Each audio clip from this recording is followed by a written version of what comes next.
C'est bon là ou pas? Ça montre que ça fonctionne? C'est parti, on peut voir si tout fonctionne au niveau du son. 1, 2, 1, 2, test son. Est-ce que vous nous entendez bien sur le live Twitch?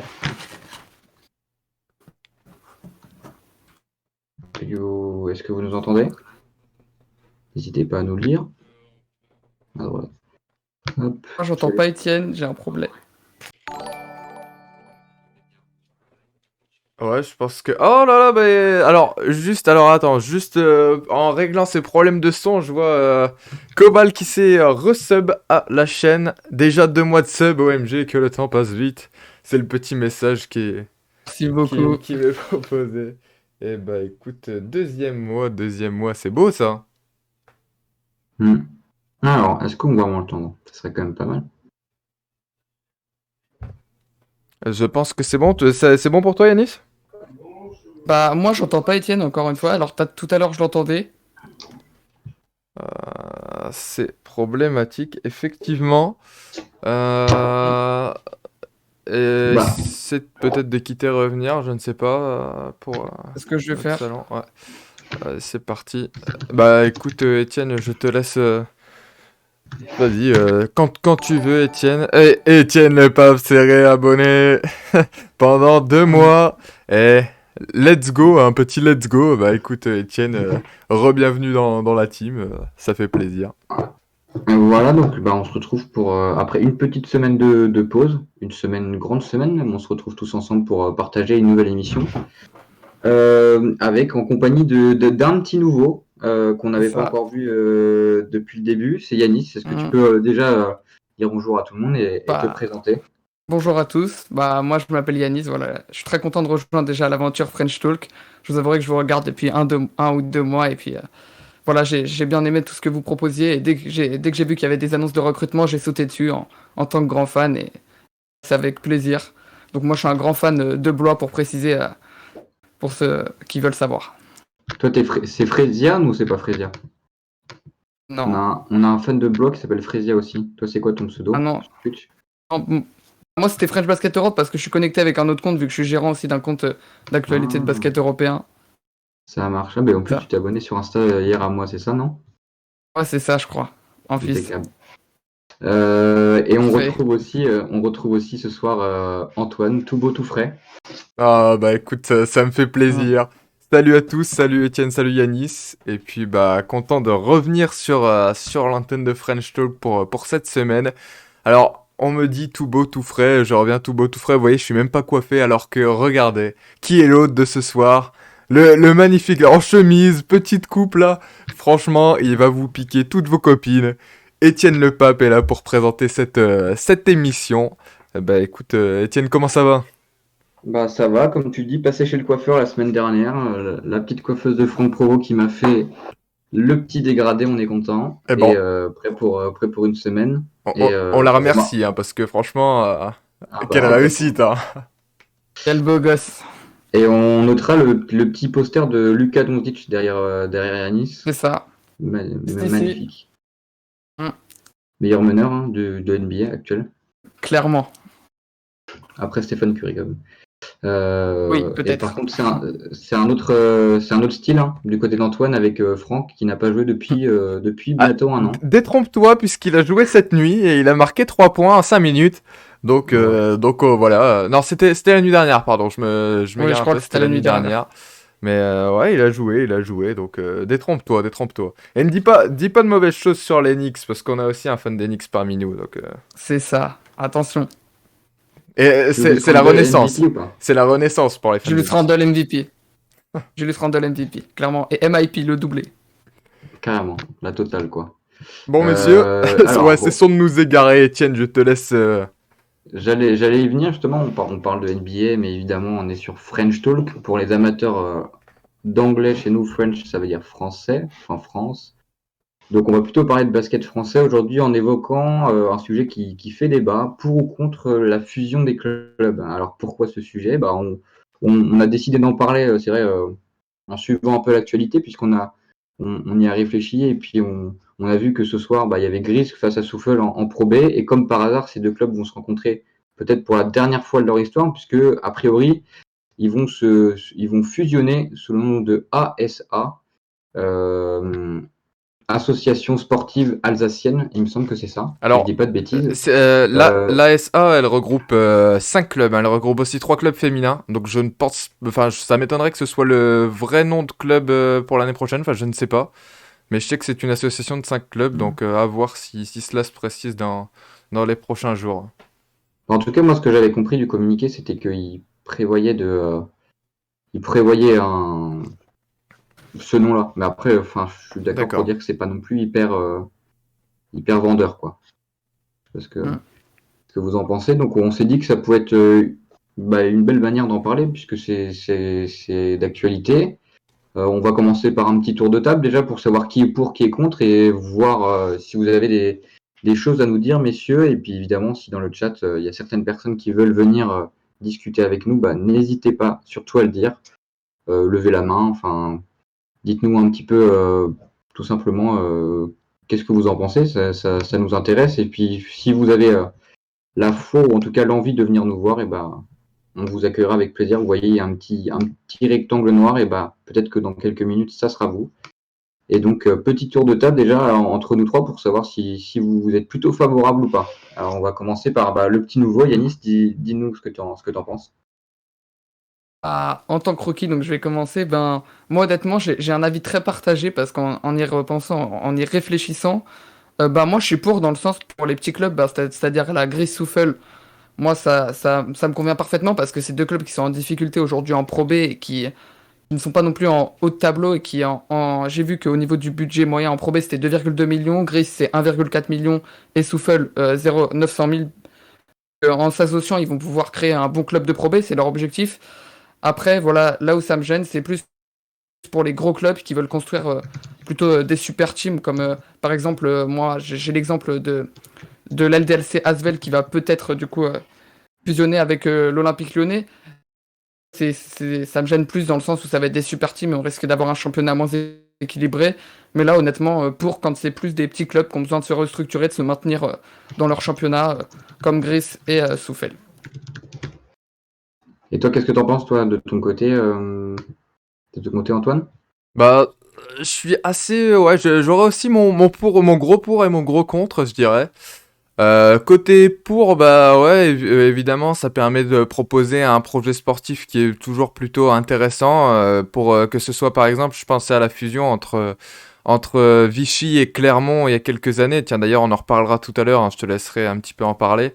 Mais c'est vrai que, par exemple, Clermont, qui était un club qui était en National 2 à l'époque de la fusion, qui a pu, voilà, faire une belle fusion donc avec Vichy en Pro B et le club de Vichy Clermont qui se porte bien hein, depuis quelques années.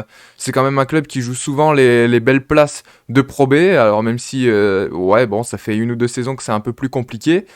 Euh, Par contre, j'ai mon gros contre aussi, c'est que je suis vraiment très attaché au côté sportif. Et pour moi, bah, ça dénature peut-être un petit peu parfois l'identité des clubs. Je pense là à Souffle et Gris, qui sont des clubs plutôt... alors, qui ont des ambitions. Voilà, c'est des clubs quand même jeunes de Pro B, j'ai l'impression, enfin, à cette époque-là.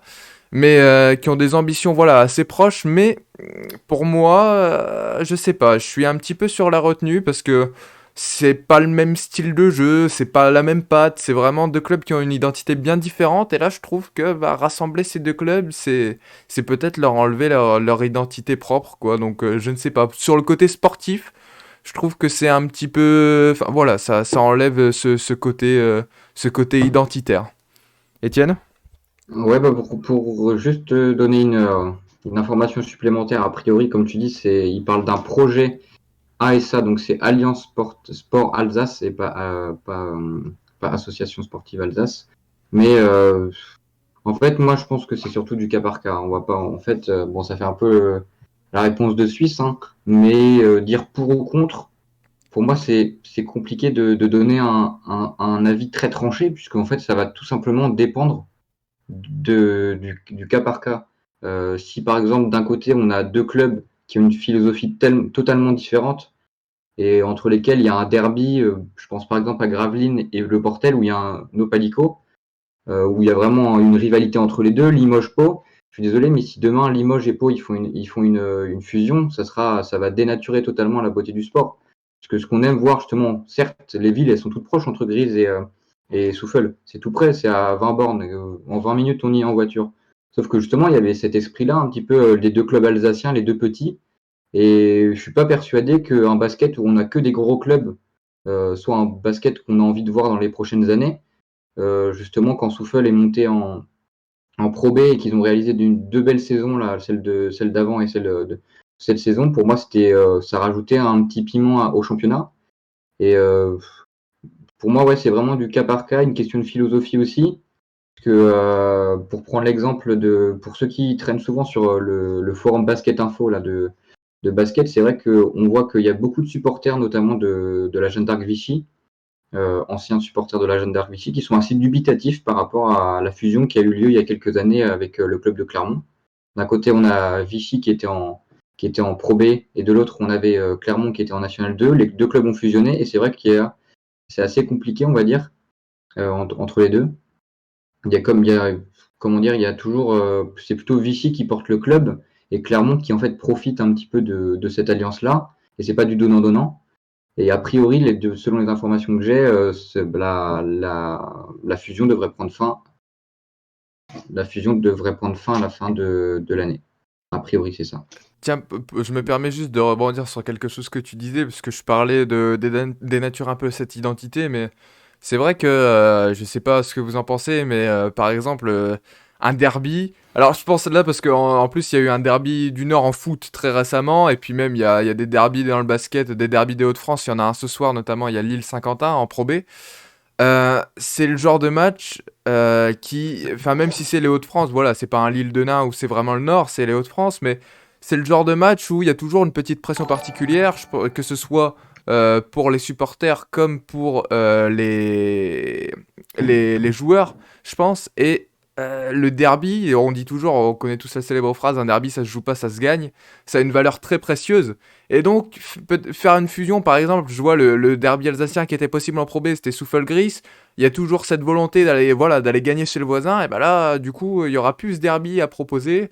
Et donc, peut-être que ça va perdre un peu cette valeur qu'on aimait tant et qui proposait un peu plus de compétitivité. Parce que même si ça pourrait être, je sais pas, deux équipes qui sont 17e et 18e, qui n'ont plus rien à jouer depuis 10 matchs, un derby, on veut le gagner, c'est logique. Donc c'est vrai que bon, c'est un petit peu contestable là-dessus.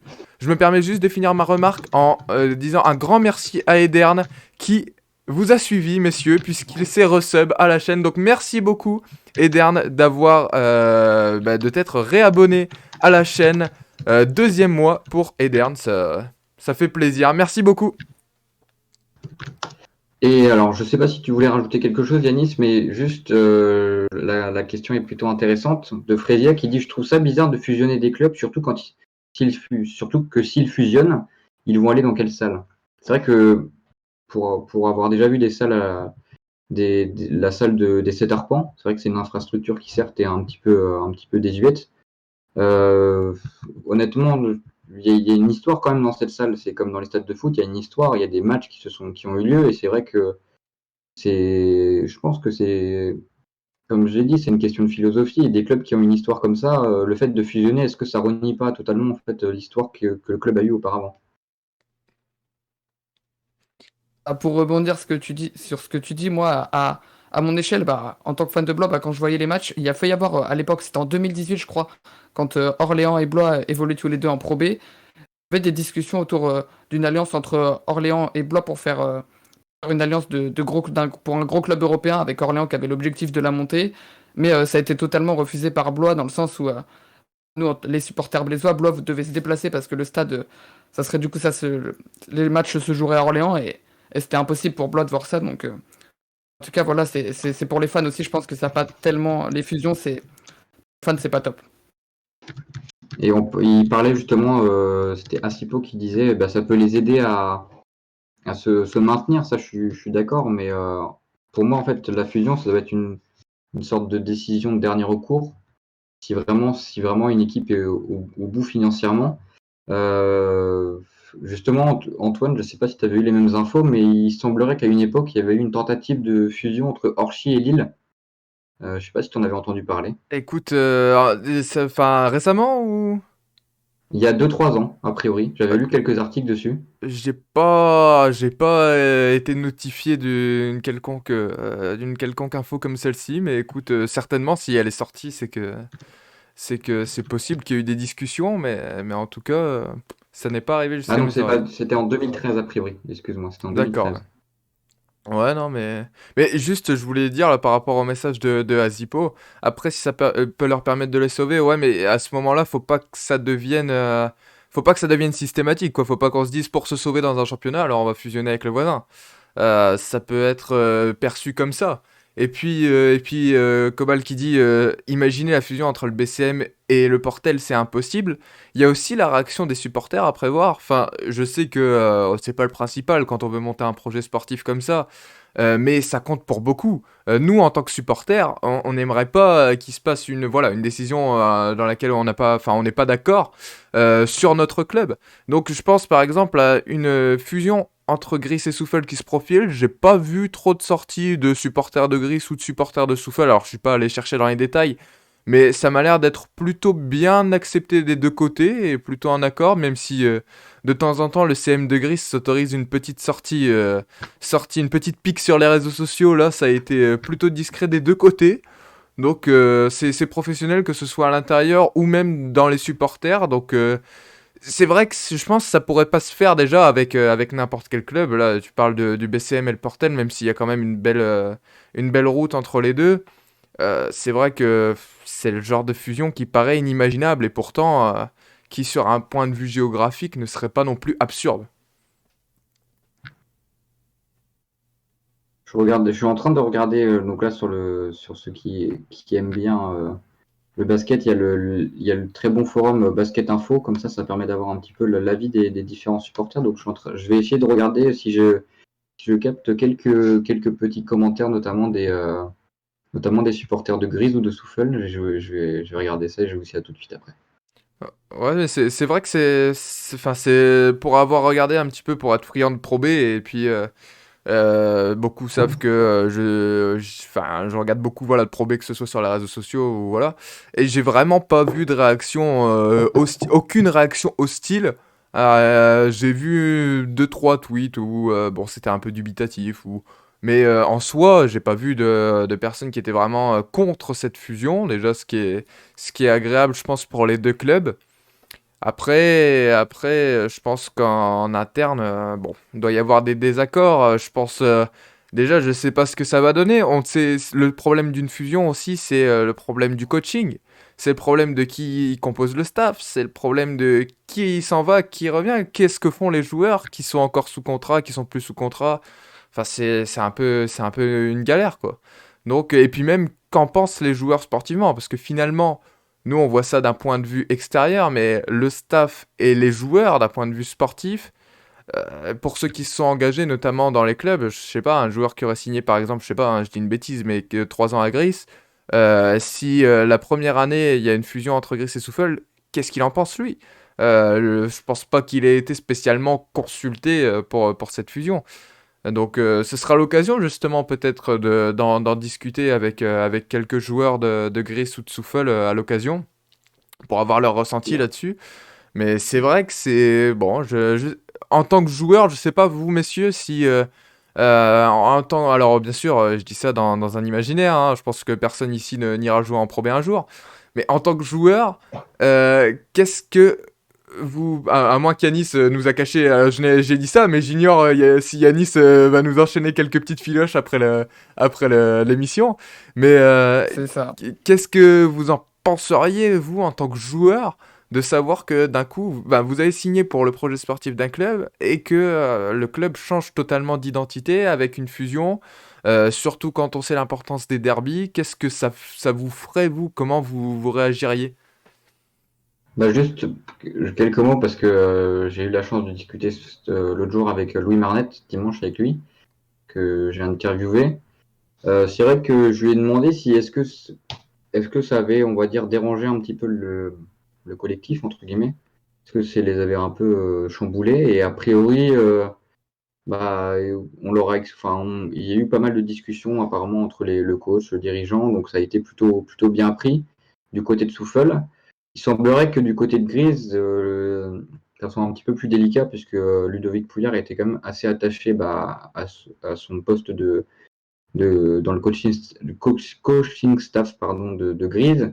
Et c'est vrai que lui apparemment vit assez mal cette fusion-là. Peut-être aussi notamment par rapport au fait que bon, c'est Grise qui a le plus gros budget, donc forcément ça arrange plus les personnes, enfin les joueurs de Souffle. Euh, je sais, je sais pas trop quoi en penser. Après, on ne sait pas vraiment si ça va être une fusion pure, quelle forme ça va prendre. Est-ce qu'il va y avoir vraiment enfin, est-ce que tout simplement, est-ce qu'il va y avoir toujours deux équipes ou une équipe l'année prochaine? On ne sait pas vraiment les réels tenants et les aboutissants de tout ça. A priori, il n'y aurait qu'une seule équipe, mais sous quelle forme ça va avoir lieu? Et pour répondre à la question des contrats, je les avais notés, mais il me semble qu'il y a uniquement quelques joueurs qui sont actuellement sous contrat. En tout cas, à Grise, il me semble qu'il n'y a pas grand monde qui est en contrat avec Souffle. Alors, hop, je reprends mes notes. Et à Grise, on aurait Jeff Kebe qui est toujours sous contrat au poste 2, Kevin Dinal aussi. Et ensuite, du côté de Souffle, je ne l'ai même pas noté. Non, ah si, ouais, bah non, c'est uniquement les deux alors. On a uniquement deux joueurs sous contrat, donc a priori, de ce point de vue-là, ça poserait pas de problème.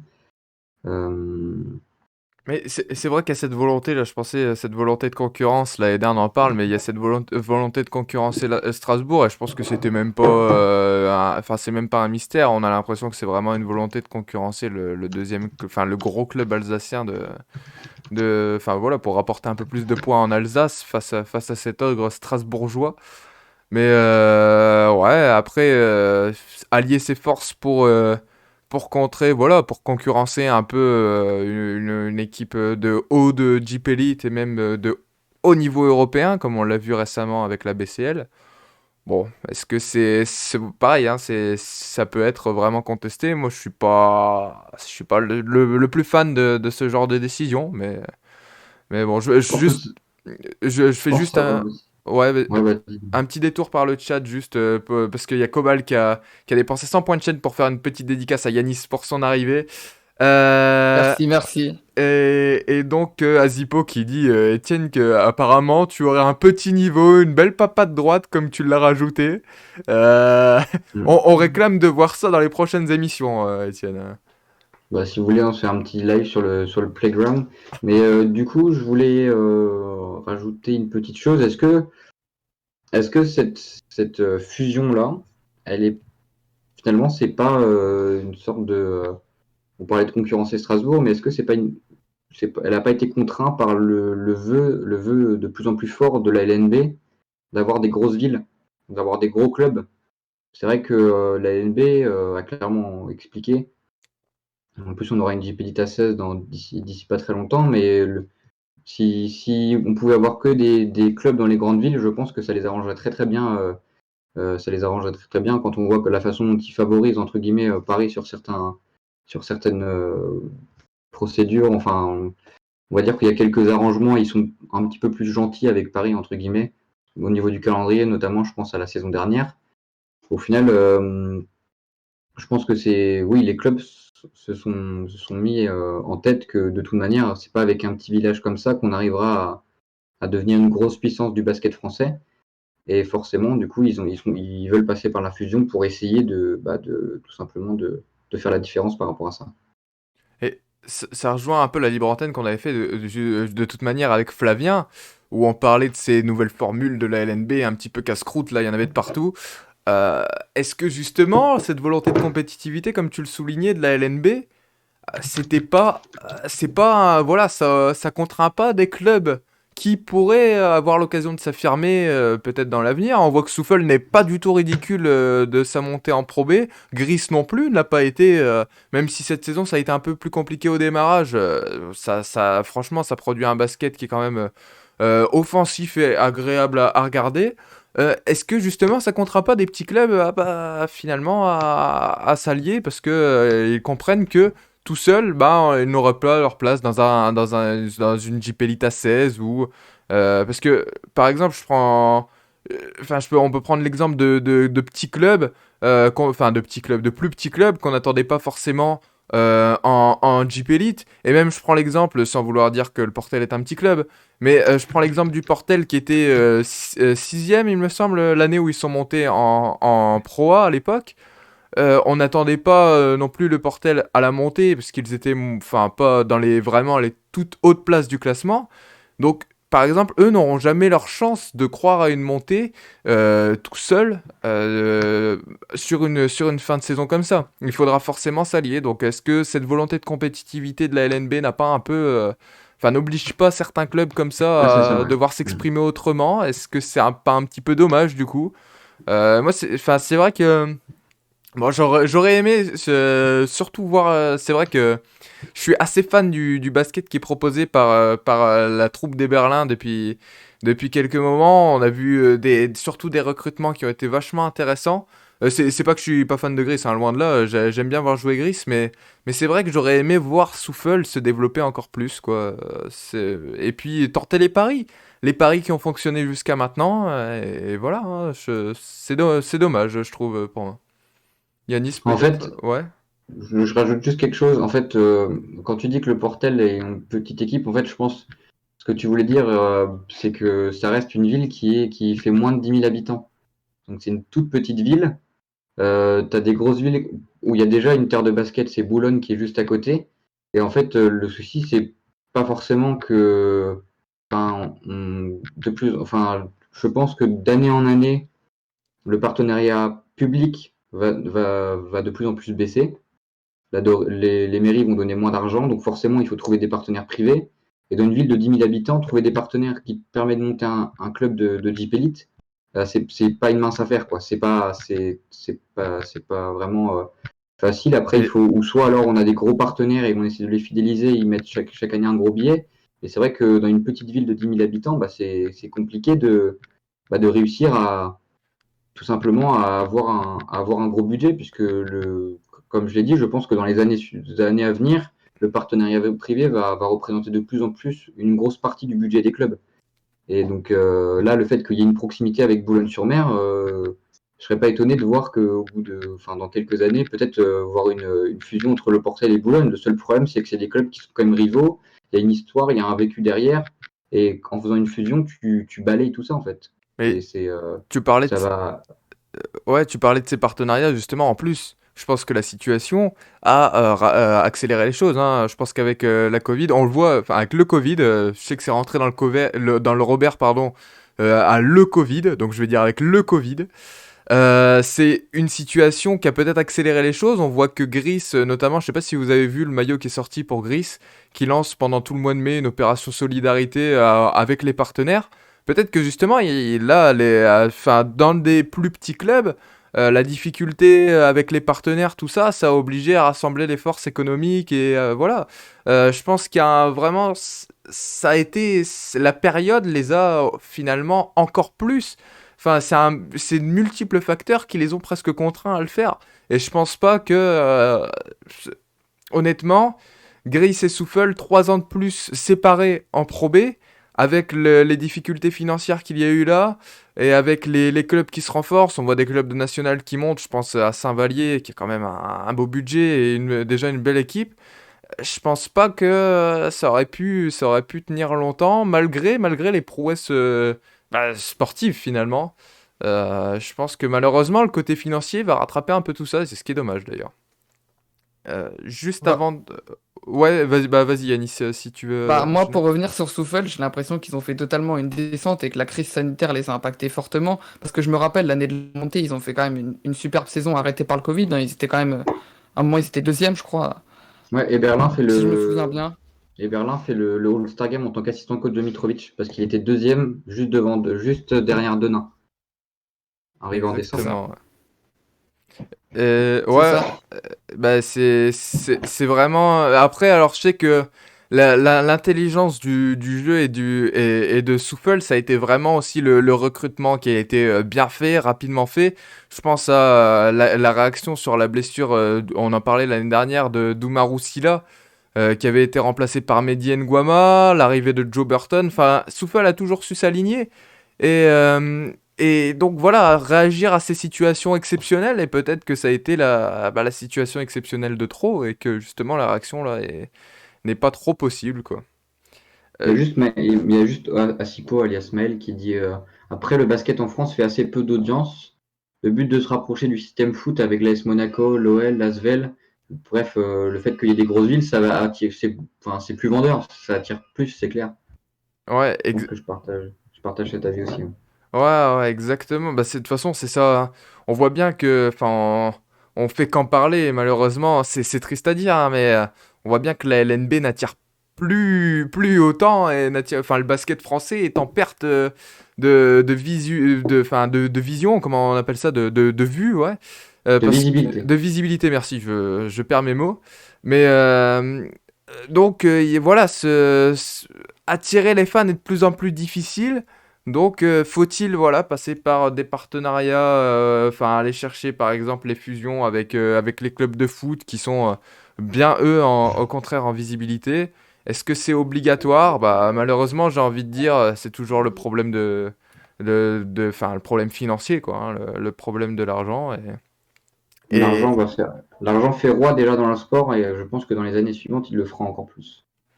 Et je profite juste, avant de vous redonner la parole, juste à remercier Léo d'être passé et à lui faire des bisous à Madrid. On est écouté partout dans le monde maintenant, en Espagne. Donc Léo et Quentin qui seront là demain pour, si je ne dis pas de bêtises, hein, demain pour le MAG à 18h30, l'émission sur la Jeep Elite et les news en général. Vous aurez de quoi profiter avec Aurélien, Quentin, Léo et Colin.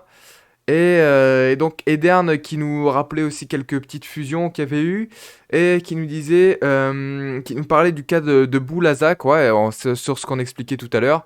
C'est vrai que finalement les petites villes, c'est vrai que Boulazac est une ville un peu plus, enfin voilà, niveau habitant, hein, c'est vrai que c'est plus petit.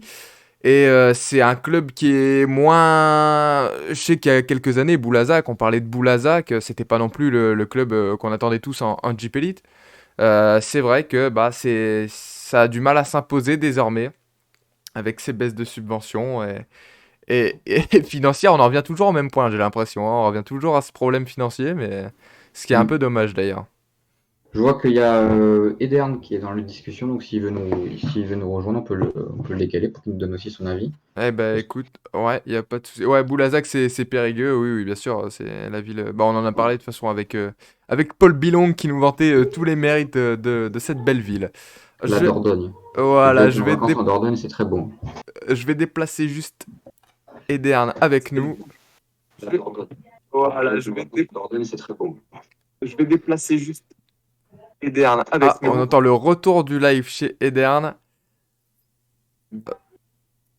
Je pense que c'est bon. Edern, est-ce que tu nous entends? Oui, je vous entends. Par contre, moi, j'ai un joli scotch. Je vais vous l'enlever. Ah, il n'y a pas de souci. Un joli scotch à la quoi? Ouais, À la Chris Horton, non?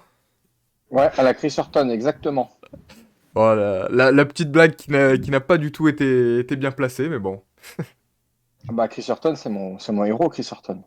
Ah, ça c'est beau ça. Ça c'est Voilà. beau. Voilà, Edern qui nous a rejoint.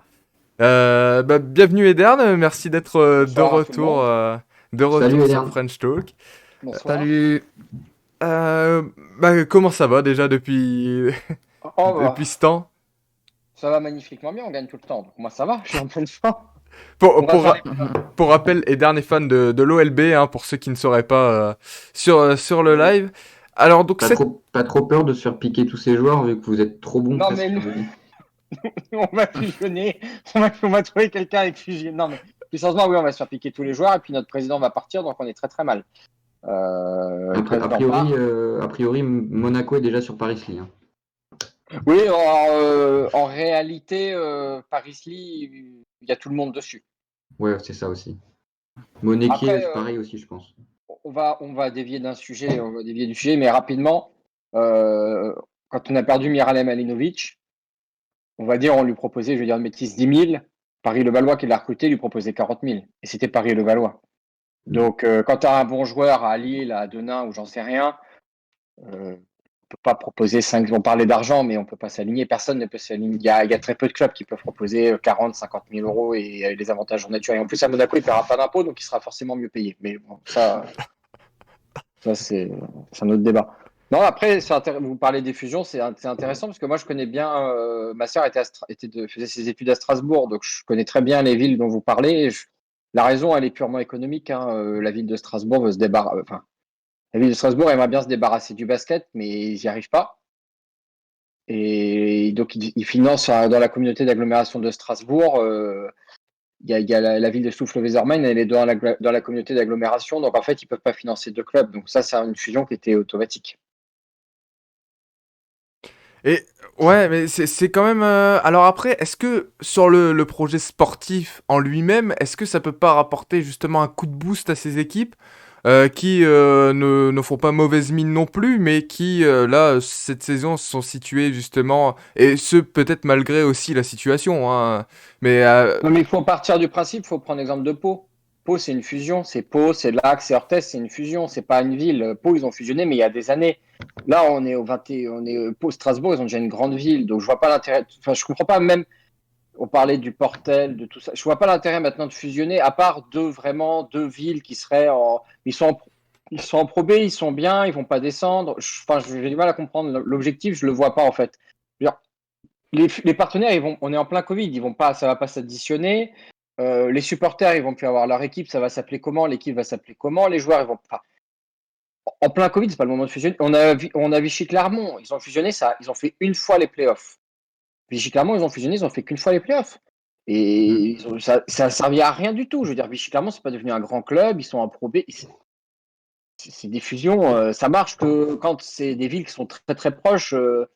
Par exemple, de Lille, il y aurait des villes à côté de Lille qui auraient fusionné faire. Mais là, il y a déjà Strasbourg, ça va servir à rien du tout. Strasbourg, ils sont déjà au top. Eux, ils vont jamais rattraper Strasbourg, donc autant qu'ils restent petits, quoi. Je veux dire, à un moment donné, les supporters, ils vont pas. Le supporter de Souffal, il veut pas aller en Jeep Elite. Enfin, il est content s'il y va, mais ce qu'il veut, c'est kiffer tous les week-ends, quoi. On va être clair. et une petite question, comme on a un supporter de Blois donc qui est juste à ma droite et un supporter d'Orléans qui est en bas à droite. On parlait tout à l'heure de discussions qu'il y avait peut-être déjà eu entre une éventuelle, un rapprochement entre Blois et Orléans. Vous aujourd'hui, donc à votre place de supporter, qu'est-ce que vous penseriez de voir une fusion Orléans-Blois Bah, et c'est ouais, Berne. impossible. Ouais, mais dans le plan imaginaire, qu'est-ce que vous Ah bah penseriez moi, ça entre... me dérange pas. Si Blois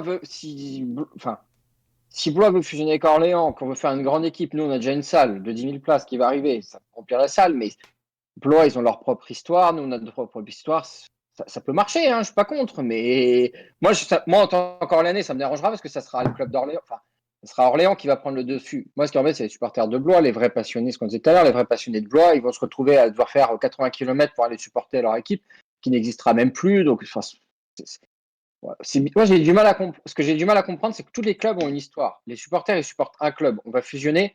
Moi, j'habite à 10 km du centre-ville d'Orléans où on joue. La Nouvelle-Salle, j'habite à une demi-heure à pied, 5 minutes en tramway. Si jamais mon club il change et que je dois faire 80 ou 90 bornes, je vais arrêter de le supporter. Je peux me faire 90 km tous les week-ends. Je vais aller chercher un club à côté de chez moi. C'est ça qui m'embête. C'est un peu comme la fusion, on avait parlé en rugby du Stade français et du Racing 92. Il y a les supporters derrière. Le sportif, on est toujours content, il y a un grand club. Mais on parle jamais du supporter lambda qui se déplace. Bon, je sais pas ce Et, qu'il en pense. Bah, à un moment et donné, donc, c'était prévu qu'il y ait une fusion entre l'Étendard de Brest et l'UJAP Quimper.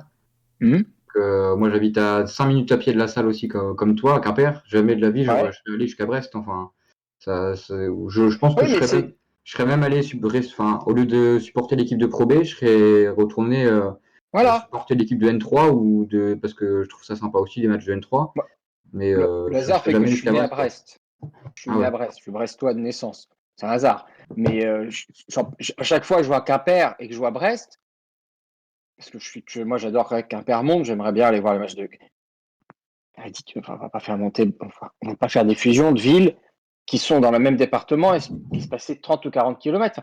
On Hmm. n'est pas aux États-Unis. Enfin, en NBA, c'est pas pareil. L'Utah Jazz, il y a un club, dans l'Utah, il y a l'Utah Jazz, c'est comme ça, c'est les États-Unis, mais c'est pas les mêmes distances. Chez nous, on a des clubs partout. Moi, je préfère supporter, mais après, ça fait pas plaisir. Le coach adjoint de l'OLB, et à chaque fois je le croise, je lui dis, quand on discute, je, lui nous remercie toujours quand on fait des déplacements. Je dis, mais nous, on ira en Pro B, en National 1, en National 2, en National 3, même en régional s'il faut supporter Orléans. Mais jamais de la vie, si mon club fusionne avec Blois, je vais pas prendre ma voiture, aller, alors que je peux y aller à pied. Enfin, je m'en fous de la division. Ce qui m'intéresse, c'est de voir du basket. Et mon club, je préfère voir toute ma vie mon club en Jeep Elite, jamais faire les playoffs, que d'aller supporter un club comme qui va faire les Coupes d'Europe, mais qui n'aura pas une histoire avec laquelle je suis né. Quoi. Je veux dire, un jeune, c'est pas pareil. Un jeune qui va arriver, qui va devenir supporter des deux clubs je sais pas, de Souffle et de Griès, c'est pas pareil. Il est jeune, il va connaître ça tout le temps, mais un type qui a connu le passé, il va pas supporter. Et, Il et, supportera pas. et donc Yanis, justement sur cette éventualité que j'ai posée, qui est bien sûr absurde aujourd'hui, mais d'une fusion d'entre Orléans et Blois, qu'est-ce que ça ferait en tant que supporter blésois de se dire, bah finalement, bah voilà, mon club il a fusionné avec ce club de l'OLB. Bah, moi, déjà, vu qu'on est blésois, bah, c'est forcément que le match aura lieu à Orléans. Et ça, déjà, bah, pour les supporters blésois, comme vous l'avez dit précédemment, bah, c'est pas possible. Je vais pas me déplacer, faire 80 km, 30 minutes, puis payer l'autoroute pour aller voir mon équipe jouer. Je préfère rester devant LNB Oh. TV. Clairement, voilà, honnêtement, je partage totalement vos avis. Et c'est c'est une fusion, heureusement, aujourd'hui, qui est pas possible. Mais s'il y en a une, de toute façon, ça sera basé à Orléans et ça, bah, ça me plairait pas trop. Et pour revenir sur Et Vichy, juste sur Vichy, en gros, il fonctionne un petit peu bizarrement. Il y a la moitié des matchs qui jouent à Vichy, la moitié qui exactement. jouent à Clermont. Et du coup, bah, C'est pareil pour Champagne Basket. Hein. pour fidéliser son public, pardon, c'est une horreur, quoi, parce que d'un côté, les personnes qui habitent à Clermont vont pas faire le déplacement jusqu'à Vichy, et inversement, il me semble que d'ailleurs, il y avait, enfin, au niveau du taux de remplissage, il me semble qu'il y a C'est beaucoup pas plus pareil. de ferveur à Vichy qu'à Clermont. Ouais, tout à Que fait, exactement. historiquement, ça a Il y a une des deux salles qui est plus remplie que l'autre. Quand on était en Pro B, on avait remarqué ça. Il y a une des salles qui tourne mieux que l'autre. Alors après, en même temps, Vichy, c'est une terre de rugby. Enfin, il y a, pardon, Clermont, c'est une terre de rugby, Pardon.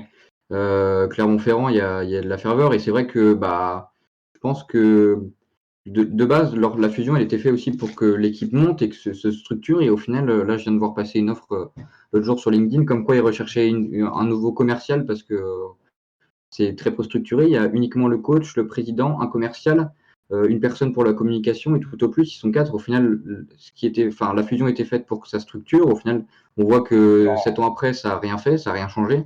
Et l'équipe, on est toujours au même point. Donc, à quoi bon? Enfin, je pense que si tu veux faire une fusion, il faut la faire en bonne intelligence et avoir deux villes qui sont proches, avoir une histoire commune et des valeurs communes que je suis pas persuadé, enfin même si c'est à quelques kilomètres, est-ce que les supporters de Grise, ils ont la même façon de charrier entre guillemets que les personnes de Souffle, enfin c'est plein de petites choses et si tu te retrouves avec un public à moitié Souffle, à moitié Grise, enfin ça sera pas la même ambiance quoi, il y aura toujours Et ils vont jouer où d'ailleurs?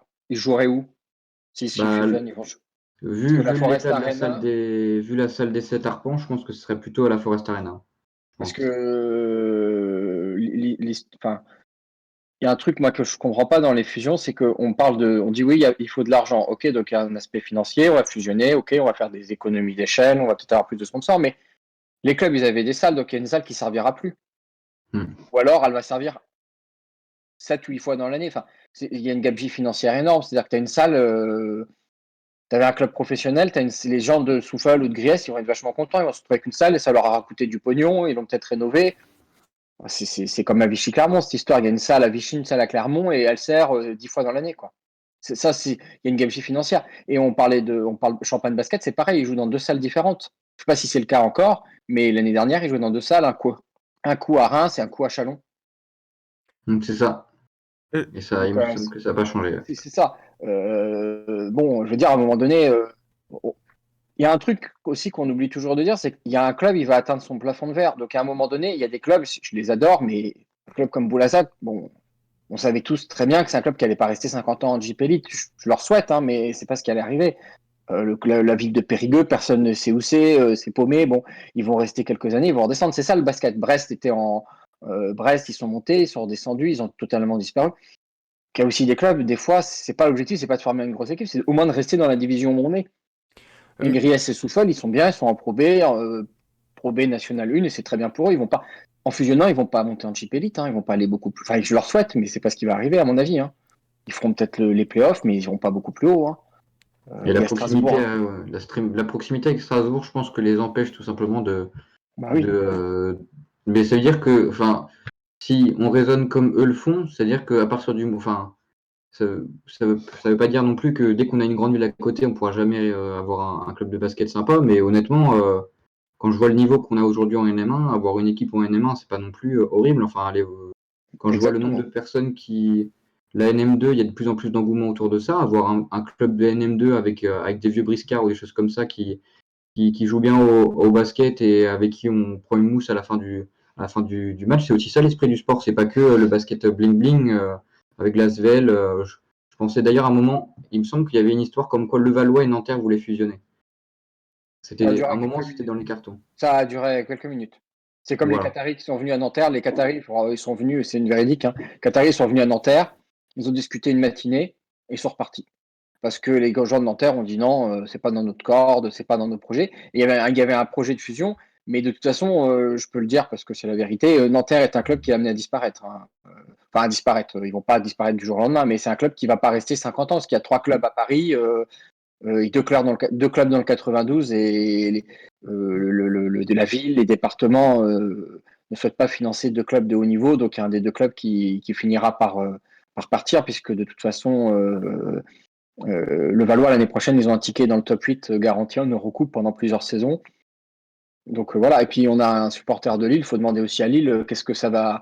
C'est pareil, à Lille, il y a un petit club. Est-ce que les villes à côté de Lille, ils vont pas un jour, on va pas voir Lille ou même à Lyon, on va pas, enfin Lyon c'est trop tard, mais à Lille ou même à Marseille, est-ce qu'on va pas avoir aussi maintenant avec le Covid des tentations de faire des fusions parce que le club A, le club B, le club C, le club D, ils n'arrivent pas à vivre et donc on va pas aussi. C'est ça aussi, il faut se poser la question de post-Covid, est-ce qu'on va pas avoir des fusions parce qu'il y a des communautés qui pourront plus financer un club et les communautés de communes vont financer un club au lieu d'en financer 3 ou 4, quoi. Ben justement, Voilà. je voulais justement, t'as anticipé sur ce dont je voulais parler, parce que justement, Lille, il n'y a pas, alors hormis Orsi qui est un petit peu, voilà, un petit peu Denain qui est déjà une belle petite route, Orsi qui est un petit peu, voilà, qui est à peu près le même ordre enfin de distance, mais je pense par exemple, parce qu'on évoque beaucoup de fusions inter-clubs de, voilà, de Jeep Elite, de Pro B.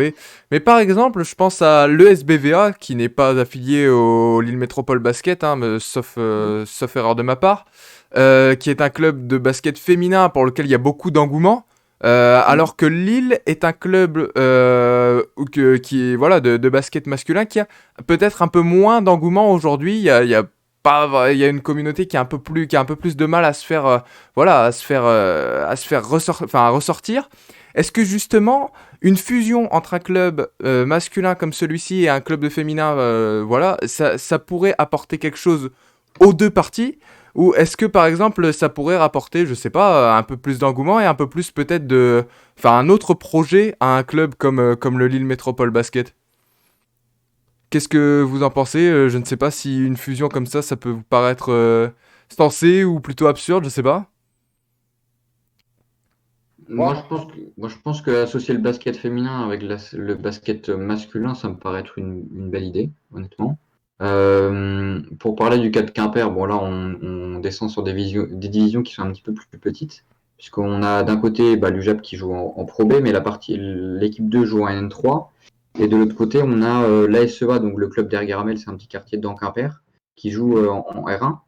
Et donc, il y a une alliance, enfin, une alliance entre ces deux clubs-là. Il n'y a pas d'alliance entre les deux clubs au niveau masculin, mais il y a une entente qui s'appelle le BQC.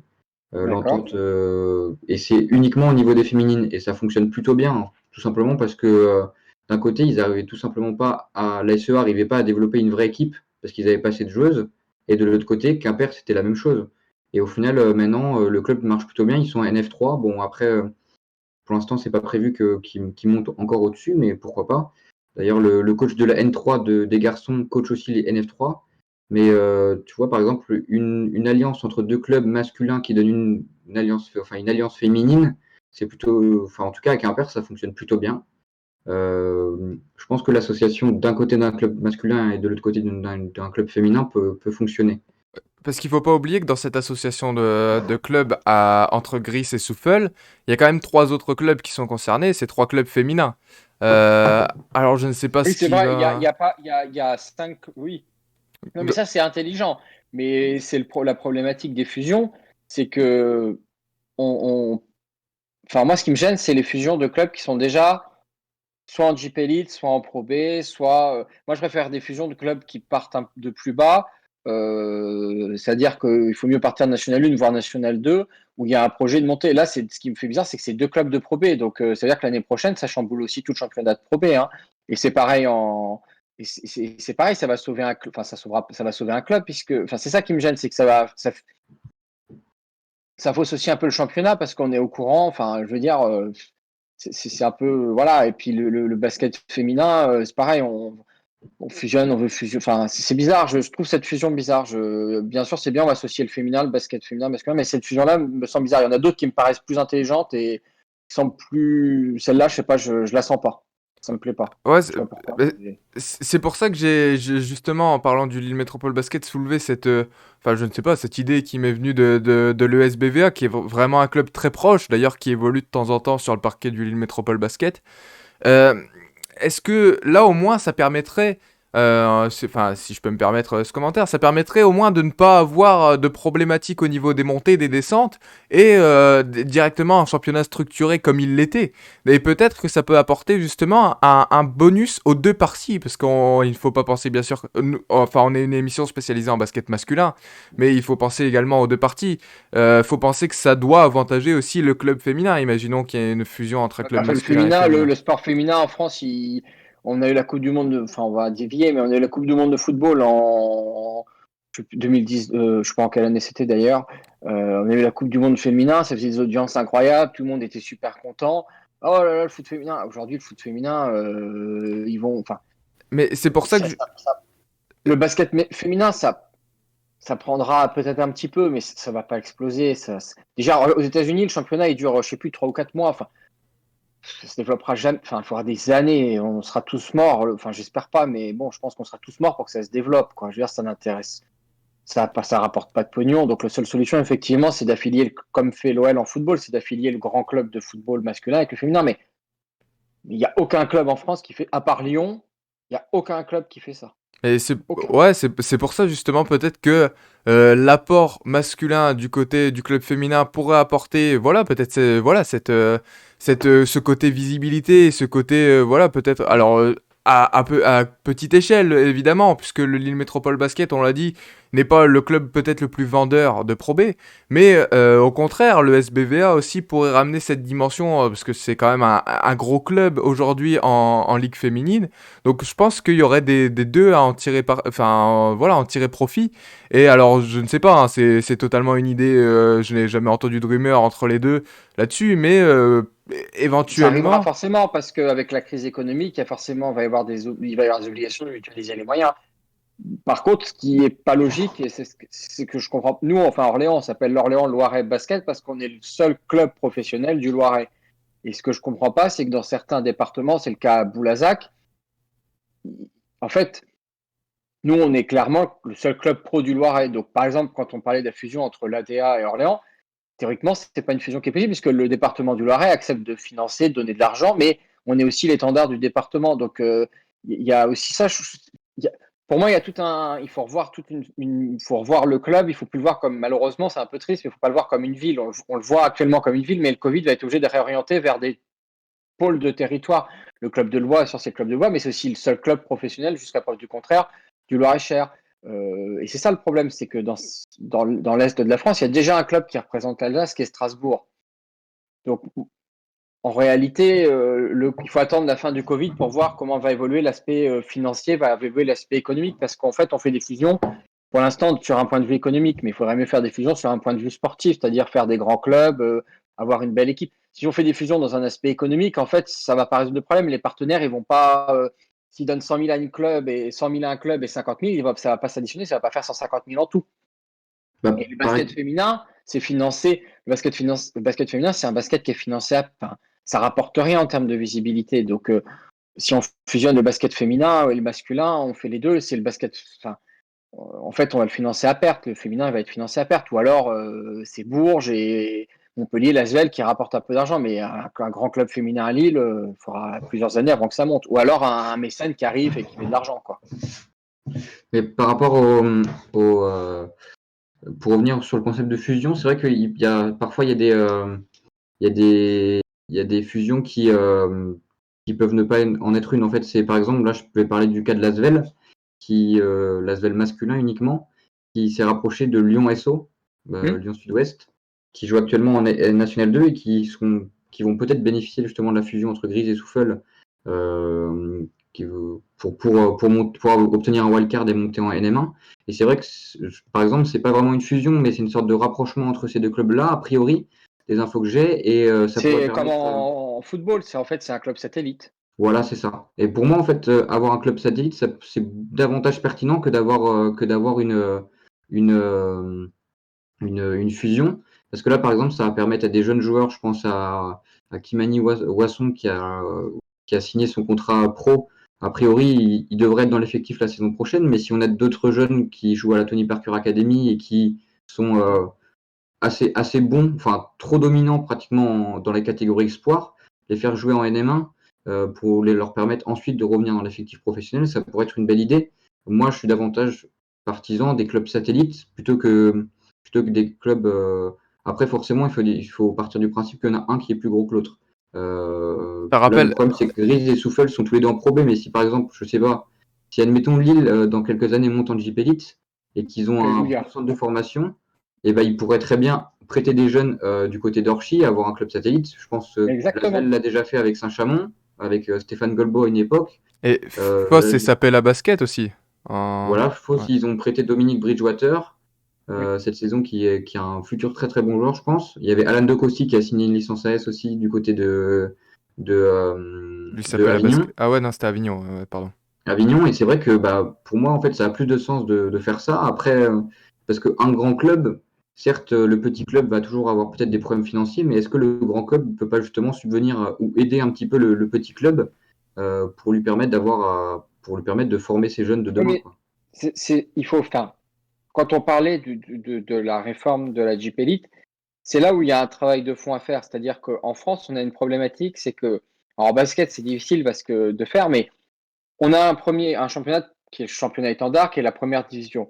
On a un championnat de deuxième division, qui est un très bon championnat, mais en réalité, il faudrait autoriser autoriser les équipes B qui seraient en fait des clubs satellites à évoluer en National 1, en National 2, en National 3, tout en sachant qu'il y a des liens. Ça permet c'est là où faut structurer, faut restructurer le championnat pour que les clubs puissent se restructurer. Et de toute façon, à terme, on arrivera à avoir des clubs multisports comme on a en Espagne, c'est-à-dire le Real, ils ont un club de handball, ils ont un club de basketball, ils ont un club de football, et derrière, eh ben, ils ont des clubs réserves. Alors en Espagne, c'est les clubs de foot, les clubs les secondes, les deuxièmes équipes évoluent en deuxième division, elles ont le droit d'évoluer. Donc la Castilla en Espagne évolue en deuxième division et le Real évolue en première division. Il faudrait faire la même chose en basket, évidemment. Il faudrait un club comme Lille Football récupérerait le LOSC, ça ferait un grand pôle sportif. Ils auraient un club de handball, ils auraient un club féminin, un club masculin. C'est ça qu'il faudrait faire plutôt que de fusionner. Il faudrait que Strasbourg, le grand club de Strasbourg, s'associe avec le Racing. Ça fait un grand pôle. Et puis derrière, effectivement, il y a un club satellite. Alors là, ils sont en Pro B, mais ils fusionneraient en Pro B, ça serait au contraire, ça serait très bien. Ils auraient un grand club en Pro B, ils prêteraient des joueurs, ça développerait des jeunes, etc. C'est ça qu'il faut faire, c'est-à-dire qu'il faut revoir complètement la manière de structurer le championnat, la manière de structurer les clubs, la manière de financer les clubs, parce que comme c'est de l'argent public, alors tout le monde dit oui, on a une crise économique, enfin on file de l'argent public. Moi je suis supporter d'Orléans, on file un paquet d'argent depuis des années pour le basket, j'adore le basket, mais enfin c'est scandaleux. Moi je le dis tout le temps, c'est scandaleux, on donne des centaines de milliers d'euros pour le basket, c'est inadmissible. Enfin, je veux dire, Ouais. on ne peut pas entendre ça au 21. Alors que moi, des trous dans la route, j'ai des pas de piste cyclable, et puis on va filer 300 000 balles au club de basket. À un moment donné, faut être cohérent, quoi. C'est-à-dire, l'économie, il faut revoir la manière dont on finance le sport, et en voyant la manière dont on finance le sport, on aura des plus grands clubs qui seront plus performants en Europe, et on acceptera d'avoir des petites équipes, comme je le disais tout à l'heure, dans lesquelles on sait très bien qu'ils vont peut-être monter de temps en temps, mais l'objectif, c'est aussi juste de s'amuser, de jouer entre eux, de voir qui est le meilleur, et puis à la fin, on ira boire un coup, sans se prendre la tête de savoir qui va être champion, quoi. Parce que ça, c'est réservé au Gros Bonnet, l'Asvel, le Valois et compagnie. Puis de temps en temps, on aura un champion surprise comme Nanterre ou Le Mans, qui quand même est une grande équipe. Mais voilà, il faut revoir complètement à la fois la formule de la Ligue et le financement des clubs, l'économie pour éviter ce genre de trucs complètement, je me permets de dire idiot, parce que d'un côté, on a un grand club qui est Strasbourg, puis de l'autre côté, on va avoir un grand club à 20 km de Strasbourg. Enfin, c'est complètement fou, quoi. Ils veulent avoir un grand club dans la banlieue de Strasbourg. Mais Complètement, Surtout que enfin. ce qui est un peu étrange, c'est que déjà, et par exemple, Strasbourg a déjà prêté un joueur à Souffle, et ça marche plutôt pas trop mal, et Sommet Miem, et peut-être que ça pourrait continuer dans ce sens-là. Donc, d'un côté, ils ont eu un rapprochement dans un premier temps avec Strasbourg, et ensuite, ils se rapprochent de Grise. Donc, c'est vrai que c'est un petit peu bizarre à comprendre. Et je pense que de toute manière, il ne faut pas trop se voiler la face. Le principe de ligue fermée va sûrement bientôt arriver en France ou en Europe. Là, on voit que la Enfin, c'est Super interdit League, normalement, hein. bah, C'est la Super interdit. League, au final, ça flop, mais je pense que dans les années à Non, venir, non, non, mais la ligue fermée en France, c'est pas possible. On peut pas faire de ligue fermée en France. Le système fait qu'on peut pas le faire. Il faut qu'il arrive mais, toujours au moins une montée. Il faudrait changer les règles. mais enfin, en tout cas, on va aller vers une ligue de plus en plus fermée, en tout cas Ah de plus en plus bah ça, réduite. mais non, mais on va aller vers une ligue où il y aura qu'une descente, qu'une montée. Mais moi, je serais pour une ligue. Enfin, moi, je le dis clairement. Vu le Covid, je préférerais une ligue fermée, hein. Je le dis tout de suite, hein. mais Et donc pourquoi pas avoir un système juste NBA G-League avec, par exemple, une équipe, chaque équipe qui est en première division aura une équipe affiliée en deuxième ou troisième division. Là Exact. où Ouais, Et ça ouais. pourrait permettre. Mais après, il faut partir du principe que une petite équipe, enfin les belles histoires du basket, c'est terminé. C'est-à-dire qu'un mais petit village ouais. comme Grise, qui d'un coup arrive dans le paysage alors que c'est un tout petit village, ça, les histoires comme ça, faut oublier. Et c'est aussi ça qui fait un petit peu la beauté du sport, c'est ça qui est dommage, quoi. Du coup, on Je vais dit me permettre juste Je vais me ouais, permettre de pardon. raconter rapidement une histoire. Notre directeur sportif, je ne sais plus si notre directeur sportif, il raconte ils font justement, quand on était en Pro B, on a été jouer justement à la Forest Arena et il raconte qu'il avait été suivre un match, je sais plus, quelconque. Enfin, il dit on rentre dans le village, il dit c'était de la folie, il y avait 1000 personnes dans la salle, il faisait une chaleur épouvantable, tout le monde était en fusion, c'était un match. Je sais même pas si c'était un match officiel, enfin il nous racontait ça. Et c'est là où on se dit que ça va peut-être malheureusement avec le Covid un peu disparaître parce qu'effectivement, il n'y aura plus de petits clubs qui pourra. C'est terrible parce qu'il y a des clubs, ils ne pourront plus aller en JP Elite. Il y a des Boulazac, j'adore Boulazac, c'est génial, mais enfin, ils ont rien à faire. Ils avaient rien à faire. Ils ont été en JP Elite, c'est super pour eux, mais on savait que c'est un club qui n'allait pas rester. Donc c'est ça le drame, c'est que si on fait une ligue fermée, d'un côté, on interdit des belles histoires, mais de l'autre côté, on sécurise financièrement les clubs et malheureusement, on va vers ça parce que ça sécurise financièrement aussi les sponsors. Ils savent qu'ils mettent de l'argent et que quoi qu'il arrive, le club il sera peut-être dernier quelques années, mais à un moment donné, il aura l'espoir d'être champion puisqu'il ne descendra jamais. Donc, il peut prendre le temps de construire une belle équipe, de recruter des jeunes et de voilà. Mais du coup, là, on dit, outre la situation et le Covid qui a rendu extrêmement compliqué pour ces équipes une belle histoire, comme vous l'avez dit, ou en tout cas, cette saison, ça a été vraiment plus compliqué. On dit définitivement adieu, là, à une éventuelle montée surprise et une éventuelle, par exemple, je pense à Souffle en Pro B, une équipe qui fait comme, enfin, Souffle qui n'était pas une montée surprise, mais qui la saison d'après a fait une vraiment belle saison en Pro B juste après la montée alors qu'on ne les attendait pas là. On dit adieu à ce type de phénomène et donc en JP Elite également. Et donc ça, je trouve que c'est peut-être, enfin je trouve que c'est assez calqué sur le système américain et que c'est moins représentatif du sport à la française. Alors après, je Oui, mais de sais toute pas façon, si. le modèle futur du sport, c'est la supranationalité, c'est-à-dire c'est les championnats, c'est la supranationalité. Alors, ça n'arrivera peut-être pas en basket, mais c'est-à-dire c'est la fusion, par exemple, on parlait là, du championnat portugais. En basket, il est minable. Bon, peut-être qu'un jour, on aura, je vais dire une bêtise, Porto-Lisbonne dans le championnat d'Europe du Sud. On aura une ligue entre la France, la Belgique, les Pays-Bas. C'est l'avenir du sport européen. On ne peut pas continuer à avoir. On te parlait de Vichy-Clermont. Enfin, Vichy-Clermont, ils font quoi depuis? Ils ont fusionné. C'est pas devenu un grand club et de toute façon, il n'y a pas assez d'argent pour faire 50 grands clubs en France. Et encore aujourd'hui, le championnat, il est totalement. Enfin, au début de saison, on aurait mis un top 8, mais on ne serait pas trompé, on serait pratiquement pas trompé. On aurait fait les 2-3 clubs qui descendent, on ne se serait pas trompé non plus. Chaque année, on voit à peu près qui va descendre, on voit à peu près qui va. Et encore, le championnat de France, on a de la chance. On a Parker, il a été sympathique avec nous. Il a limité le budget de l'Asvel parce que s'il mettait le budget de l'Asvel à 20 ou 30 millions d'euros, comme il a les moyens de trouver, le championnat, il serait mort. Hein. Et de toute façon, l'année prochaine, avec Monaco en Euroleague, Lasvel en Euroleague, Levallois en Eurocoupe, le championnat, il commence, il y a déjà le top 3, il est déjà fait. Hein. Donc, on est déjà sur une semi-ligue fermée. C'est ça qui est dramatique, c'est qu'aujourd'hui, on a un championnat à 3 vitesses. On a des clubs qui sont catastrophiques comme chaque année, on a des clubs intermédiaires, puis on a des clubs qui sont inatteignables. Donc, en réalité, si on veut fusionner des clubs pour faire des super clubs, à un moment donné, de toute façon, on n'aura que des super clubs et il n'y aura que 12 ou 16 places ou 18 places ou 20 places en première division. On ne va pas faire un championnat à 30 équipes. Donc, il a raison, Étienne, il faut mieux faire un championnat avec des équipes A et puis des équipes B, puis des équipes C. Ça, même si ça va pas, c'est pas très français, très européen, mais à la méthode américaine, c'est ce qu'il y a. Malheureusement, c'est ce qui nous attend, hein, surtout avec le Covid. Hein. Et ce qui est dingue, c'est que j'ai l'impression qu'à chaque libre antenne, en plus, on retombe sur cette situation de ligue fermée qu'on a évoquée avec Flavien il y a quelques émissions sur les nouvelles formules et sur ce fait de est-ce qu'on veut vraiment privilégier la top class et les top villes et voilà, avoir notre. Et on retombe systématiquement, donc on comprend. Ouais, mais on comprend finalement cette. Demandons aux supporters de Blois ou de Quimper ce qu'ils en pensent de quel avenir. Enfin, j'adore Quimper, c'est une super ville, mais quel avenir ils ont s'ils montent en JP Elite, quel avenir ils ont?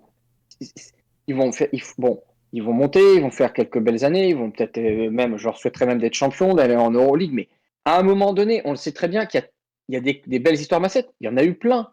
Et les clubs, il y a des clubs, un club comme Mulhouse, ils ont été 6 ou 7 fois champions de France, ils n'existent même plus aujourd'hui. Ils ont été 6 fois champions de France. Oui, non, mais le club qui a gagné le titre, il n'existe plus. C'est dingue. Le basket, c'est fait que de ça. Brest, ils ont le record de victoire en Pro B. Brest, ils ont le record de victoire. Ils sont où, Brest, aujourd'hui? On ne les voit plus. N3, ils galèrent un peu. Voilà, en N3, ils galèrent. Blois, on aime. Blois, je leur souhaite de monter. Ça fait 2 fois, ils se font. Mais Blois, ils vont monter en JP Elite. Je leur souhaite de monter, ils vont rester. Mais qu'est-ce qu'ils vont faire une fois qu'ils seront montés? Nous, à Orléans, on est à 5 millions de budget. Quand on est descendu, 5 millions, ça faisait le haut du tableau. Maintenant, à 5 millions, on est tout en bas. Les budgets sont tellement hauts, donc il faut sécuriser les investisseurs. Et comment on sécurise les investisseurs? En faisant une ligue fermée, en faisant des fusions de clubs, parce qu'en fusionnant les clubs, on fusionne les populations et on espère qu'il y aura toujours du public. Alors c'est horrible, hein, mais voilà, hein, ça me fait de la peine, mais c'est comme ça. Le futur du basket, et le Covid a accéléré ce phénomène-là, je pense. Bah pour parler de Quimper, moi je me doute, enfin ce que tu racontes, je me doute que ça va arriver au bout d'un moment, puisque déjà à partir du moment où tu es dans une petite ville, tu n'as pas un potentiel commercial illimité. Forcément, parce que les entreprises, là certes on a Bolloré qui est à Eric Galberic, donc à 5 minutes, et à tout moment il peut donner de l'argent, même si c'est pas vraiment intéressé au sport, puisqu'on voit ce qu'il a fait sur Canal. Mais pour être étudiant à Rennes, la ville est tellement grande et en pleine mutation que le potentiel qu'a le club actuellement, il se structure de plus en plus. Le club est en National 1, il était en National 2 l'année dernière et ils font plutôt une belle saison. Ils ont fini top 5 de leur poule. C'est vrai que. C'est notre club filial. C'est notre club filial. Il y a au moins il y a 2 ou 3 anciens Orléanais à. Hugo Pelure, par contre, c'est pas le meilleur. Hein. Faudra. Ah, je suis pas responsable de qui on envoie. Nous, on a envoyé Gaylor Curry à Lille, c'est tout ce qu'on a fait. Hein. Je pense qu'il y en a qui sont contents. Ah, je vais pas me plaindre. Mais il y a des bons jeunes. Hein. Je pense à Diffuidi, là, et Doussou aussi, qui ont l'air d'être de très très bons jeunes. Et oui, au final, Rennes se structure de plus en plus. Et c'est vrai que je vois plus. Enfin, peut-être que Quimper va atteindre la JP Elite avant Rennes. Mais je vois quand même, si Rennes un jour arrive à monter en JP Elite, ils pourront davantage se structurer et arriver à rester plus longtemps. Quoi. Oui, surtout que moi, à Blois, c'est combien l'abonnement moyen à Blois? Un abonnement à Blois, vous payez combien? 20 €, quelque chose comme ça par-ci. 20 € par saison? 120. Ah oui, ça, j'ai compris 20 €. J'ai dit, moi, je vais m'abonner à Blois direct. 20 € quand même. Moi aussi. Hein. Ouais, vous payez 120 € l'abonnement. Donc, je veux dire, 120 € l'abonnement, je veux dire, peut-être l'abonnement le plus cher est peut-être à 300 ou 400 € comme chez nous. C'est à peu près.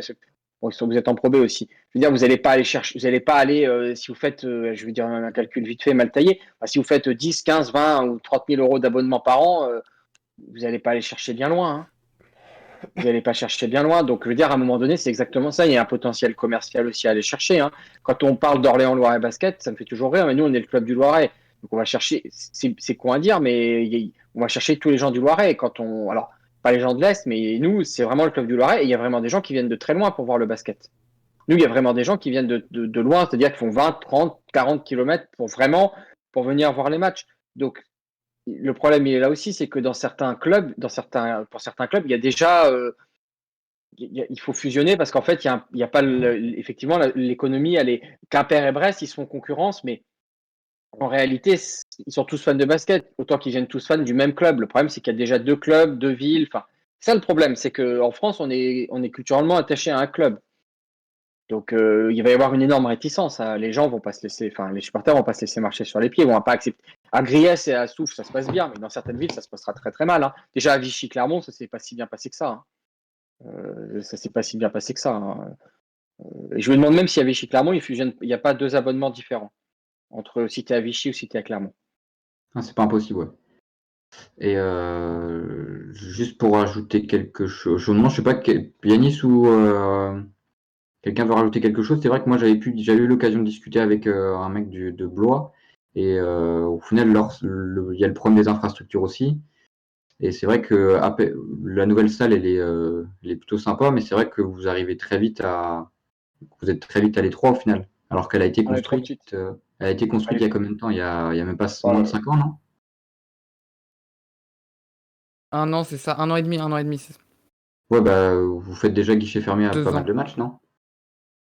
Ouais, bah, clairement, Ouais, bah, l'année de la montée, l'année où l'ADA est champion de France et n'a pas de centre de formation affilié, le dernier match contre Saint-Chamond, j'y suis, et ils sont obligés de rajouter des tribunes derrière, des places debout, et il y a plein de gens debout autour, il y a la moitié ouais, tout à des fait, places oui. qui sont debout, quoi. Moi, j'ai vu le derby, on a fait le déplacement pour le derby et tout était complet. La salle est super, mais c'est ce qu'on avait déjà évoqué, enfin, on en avait évoqué avec des supporters. Il y a des salles en France, de toute façon, c'est le cas de Bourg-en-Bresse, par exemple. Bourg-en-Bresse a le même problème que la à Blois, mais pas au même niveau. Bourg-en-Bresse, la salle, par exemple, elle est trop petite. Pourtant, elle est récente. À Blois, la salle, je sais pas combien elle fait, mais je sais même pas si elle fait 2000, mais elle est trop, peut-être, elle fait peut-être pas un peu plus de 2000. Elle est toute petite, la salle. Et je suis sûr, elle est tout le temps pleine. Quand c'est un gros match, t'as pas de mal à la remplir. Par À contre, quand vous allez 2500 monter, places, il me semble. voilà, 2500, quand vous allez monter en Jeep Elite, les gros matchs, ça sera ridicule. Vous pourriez avoir un potentiel facile de 3-4 000 personnes dans les très gros matchs et vous allez perdre C'est ça le paradoxe, c'est que vous allez perdre de l'argent. Mais par contre, ils n'ont pas pensé qu'un jour vous allez vous retrouver si haut. Par contre, effectivement, le jour où vous allez vous retrouver en Jeep Elite, c'est bien, vous allez la remplir. Par contre, pour ce genre de salle-là, c'est ça le paradoxe, et c'est aussi conçu pour en National 1, ça suffit, ça peut suffire, quoi. Ouais, C'est c'est comme aussi le... pour ça que la fusion des. Oh, Oui, pardon. Ouais, vas-y. non, je disais, c'est comme le problème Orsi, finalement, avec la grande salle aujourd'hui. Ah bah oui, C'est... ah oui, bien sûr. Mais c'est à Quimper qu'il y a un projet de salle. C'est à Quimper qu'il y a un projet de salle, je Ouais, crois. 2024-2025, a priori. Et à Voilà. Saint-Chamond aussi, ouais. Mais ouais, mais à côté de Quimper, t'as Brest. Donc Hmm. Brest va avoir, je sais pas, bon, Brest, ils ont les moyens d'avoir une grande salle. C'est là où c'est ridicule, c'est-à-dire qu'on a des clubs, il faut faire une belle salle, grande, on va dépenser, enfin, il y a une forme de gabegie d'argent, quoi. Je veux dire, on a des clubs qui ont des salles, et bon, c'est vrai que mais aujourd'hui, il faut fusionner, partir sur un beau projet de salle, partir de la fusion pour faire quelque chose de bien. Aujourd'hui, on fait des fusions dans lequel les clubs déjà ont déjà une super salle. On dit la Forest Arena parce que je la connais, mais ridicule, ils ont déjà une super salle. L'autre club, enfin, il faut partir de deux clubs qui ont vraiment une toute petite histoire, qui ont des petites salles, de dire ok, on va fusionner, on va faire un beau projet, les fusions de clubs, ça marche que si jamais c'est deux petits clubs. Si c'est des gros clubs ou des clubs même moyens de Pro B, ça marche pas. On l'a vu en rugby, on l'a vu en football. Et de toute façon, c'est toujours la grande ville, quand il y a deux grandes villes, sur la grande ville qui gagne à la fin.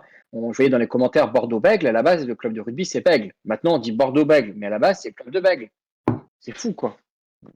C'est quand même dingue, quoi. Je veux dire, à la fin, c'est toujours les gros qui gagnent. Donc, de toute façon, quand on fait une fusion, il y a toujours un gagnant et il y a toujours un grand gagnant et c'est la grande ville. Même si c'est deux petites villes, il y a toujours une des deux villes qui s'en sort gagnant. Et en fait, c'est cette ville-là qui est référente. Moi, je trouve qu'en ce moment, c'est pas le moment de parler de ça, de faire des fusions. C'est absolument pas le moment. En ce moment, on est en plein. Enfin, le vrai débat, c'est sur comment va se dérouler le championnat l'année prochaine. Les clubs, de toute façon, ils peuvent rien prévoir. Donc, je ne crois même pas qu'on puisse discuter de fusion alors qu'on n'a pas de revenus, pas de droits TV, pas de sponsor enfin, les clubs, ils discutent, mais ils ont pas. J'ai du mal à comprendre, moi. Mais bon. Je suis pas spécialiste. Hein. Ouais, on est tous, j'ai l'impression qu'on est tous un petit peu dans l'incompréhension et dans le sentiment très mitigé, voire a envie de voir ce qui va se passer, mais en même temps à se dire, bah finalement, est-ce que c'était une bonne chose? Est-ce que ça va pas un peu déstructurer le championnat? Ouais, Et attention, hein, à Gravelines, ça va se passer la même chose. Hein. On n'en parle pas parce qu'on leur souhaite pas, on leur porte pas malheur. Mais à Gravelines, il va se passer la même chose. Si Gravelines descend, financièrement, ça peut être une catastrophe et le club, il peut être amené à avoir le même genre de discussion. Peut-être pas avec le Portel, mais il y aura des discussions aussi de restructurer le club et de voilà, parce que dans le Nord, Mais c'est c'est déjà pas en attends. plus une fusion de. Enfin, c'est Gravelines et Dunkerque. C'est déjà Ça va de. devenir la fusion d'une fusion d'une fusion. Ouais, Bah, comme Paula Cortez Ah mais non, finalement. attends, mais moi je dis ça.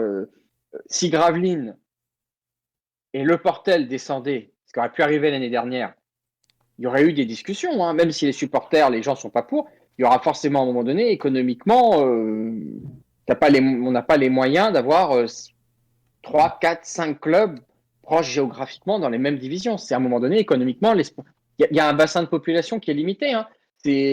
On dit Lille, mais Lille, il n'y a pas de problématique. Si un club de Lille monte en JP League, il y aura bien quelqu'un qui voudra le financer.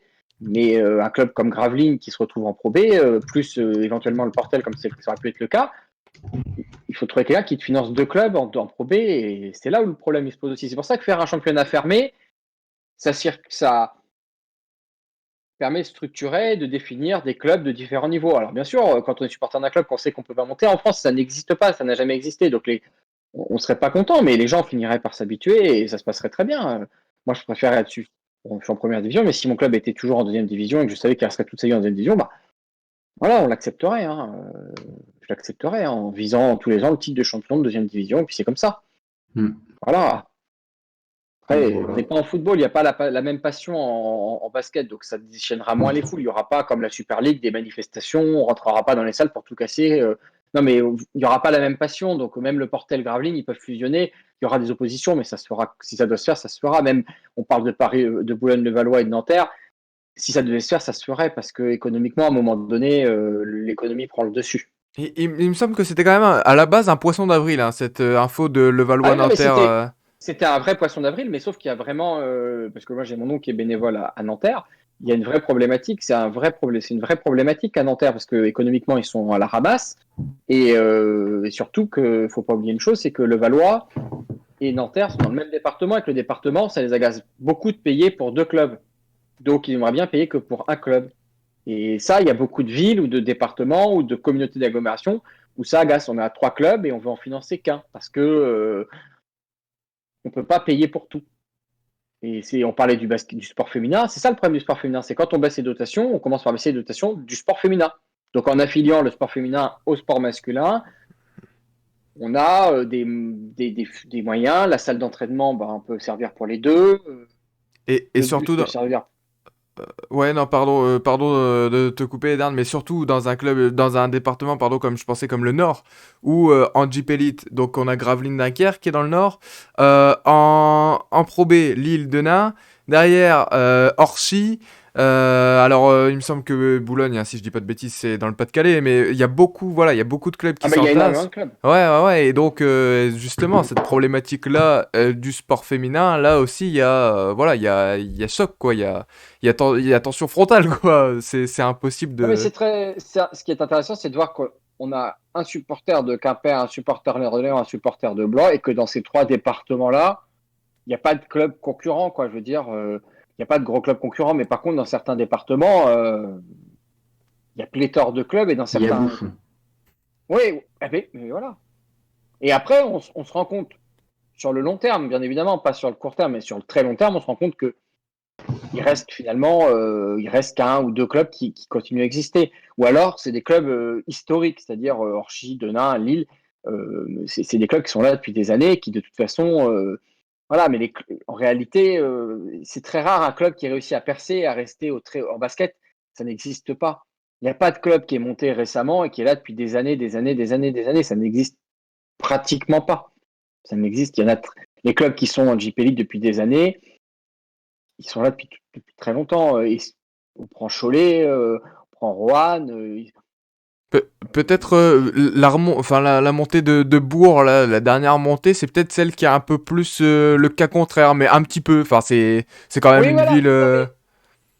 Non, mais en réalité, on dit oui, les descentes, les montées, mais en réalité, les clubs restent les. Enfin, il y a des clubs qui disparaissent, qui reviennent, mais en réalité, en première division, il y a une base qui reste là, quoi. Il y a toujours 10, 12, 15 clubs qui sont toujours là. Il y a des clubs qui redescendent. C'est le cas de Nancy, mais Nancy, ils sont descendus. Ça fait de faire 3 ou 4 ans qu'ils sont descendus. Bon, ils sont toujours là, ils vont finir par remonter cette année, mais en réalité, c'est très rare un club en Fos-sur-Mer à monter une année, ils sont redescendus tout de suite. Boulazac, ils sont sortis nulle part, ils vont finir par redescendre. Bon, c'est ça le paradoxe, c'est qu'en fait, en réalité, on discute, mais en réalité, le problématique, elle est dans la stabilité, elle est dans la manière dont le championnat il est fait. Il y a une forme d'hypocrisie. La Ligue veut des très grandes, la Ligue veut des grandes villes ou des grands clubs. Donc les clubs, ils se disent bon, on va faire ce que la Ligue veut, alors qu'en réalité, voilà, il faudrait réfléchir, comme je disais tout à l'heure, à la structuration du championnat, la manière de financer les clubs. Il faudrait réfléchir à tout ça et pas en plein Covid, on est toujours dans des discussions. Enfin, on a l'impression que le sport est vraiment hors du temps, quoi. On a l'impression d'être hors du temps, Mm. quoi. Bon, bah, C'est, je pense qu'on peut voilà. sonner la cloche finale pour ce joli petit débat qui a été, ma foi, assez intéressant. Est-ce que, bah, merci en tout cas, Eliane, d'être passé Bah, de avec nous. rien, hein. Donner ton expertise toujours aussi fine et intéressante. Et merci encore Bah, écoute. pour l'abonnement, d'ailleurs, Oh, ça me bah, de fait rien, un hein. grand Ben plaisir. après, je compte financer, mais ça, il n'est pas là. Je dois financer aussi les gestions de joueurs et de. Je vais arrêter parce que je dois financer les joueurs et les coachs de Gravelines Dunkerque qui m'a demandé. Il y a un de vos confrères qui m'a demandé de financer. On ne dira pas qui, mais on a notre petite idée. On a notre petite idée. Il faut que je donne de l'argent, surtout qu'ils ont plein de blessés, que les pauvres nous ont permis de gagner tous nos matchs. J'ai une pensée pour eux, c'est grâce à eux qu'on s'est relancé, donc je leur fais une petite dédicace. Supporter de Gravelines, c'est pas C'est pour facile en toi, ce moment. Aurélien, celle-ci. Bah non, mais Voilà. bon, c'est dur hein, à vivre quand on peut pas aller au match et qu'en plus son équipe perd tout le temps et qu'on est bon, c'est compliqué. Hein. Bon, voilà. Le Bon, bah, week-end, merci bah, en tout cas pas de merci d'être rien. passé. Merci, merci à Antoine et Yanis de m'avoir épaulé pendant ce live. Et puis, on vous donne rendez-vous dès demain à partir de 18h30 pour French Talk le mag. A priori, pas d'invité, à moins que ça ait changé depuis la dernière fois, mais a priori pas d'invité pour cette semaine de reprise. Mais promis, on vous réserve de belles choses et on n'oublie pas, en tout cas, on va se retrouver très vite aussi le jeudi avec Antoine pour l'émission de Pro B qui sera aussi à 18h30. Donc voilà, plein de belles choses qui nous attendent sur la chaîne de French Talk. N'hésitez pas à vous abonner à la chaîne et aussi à nos réseaux sociaux. Et puis, je vous souhaite une bonne fin de soirée à vous tous. Ben, bonne soirée Bah, à vous. écoutez, Salut bonne à soirée à tout le tous. monde. Soirée à Merci, bonne tous. soirée. Salut Denis.